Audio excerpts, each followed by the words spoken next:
Alright, so listen. I like Mario.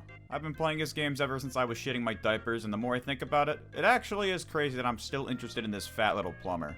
This man has 4 decades worth of history, and that's commendable in its own right. But during my 8-hour train ride at Games Done Quick, I asked the question of what would be my main time killer.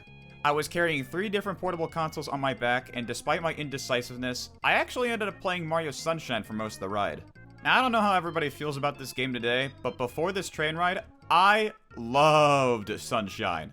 It was the one 3D Mario I grew up with, and even I could overlook its faults when they were bad. But right around the time I finished the Mecha Bowser fight, one of the worst thoughts came across my mind, and that was to hunt down all the blue coins. I know, I'm insane, but let me paint a picture for you real quick.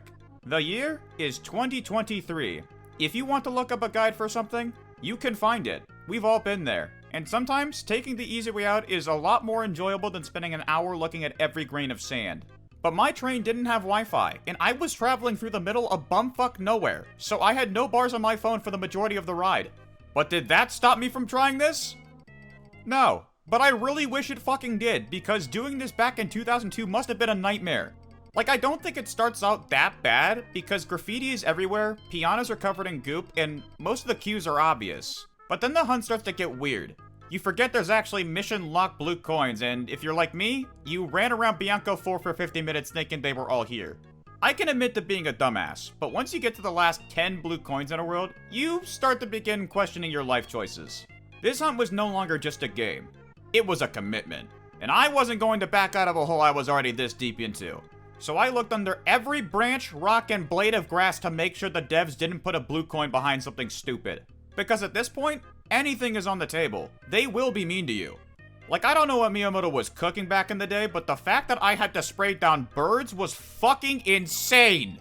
You could have gone about this any other way, but you chose the birds. The 5 pixels on my screen that can fly away at any moment. I never want to see a bird in real life ever again. But you know what? I'd be willing to look all of this over if what I got out of it was meaningful. Because guess what? Blue coins don't really give you anything. Sure, you might get a couple extra shine sprites, but those aren't going to mean anything if you have access to every world by the time you have 20. And Corona Mountain doesn't open up to you until you beat every single Shadow Mario mission. So all these blue coins are doing for you is just bolstering your shine count. So why are we all insane for the blue funny money? I can't be the only one. These things aren't fun. We all think they're fun to collect because we all now have guides to rely on when the hunt gets evil. Fuck!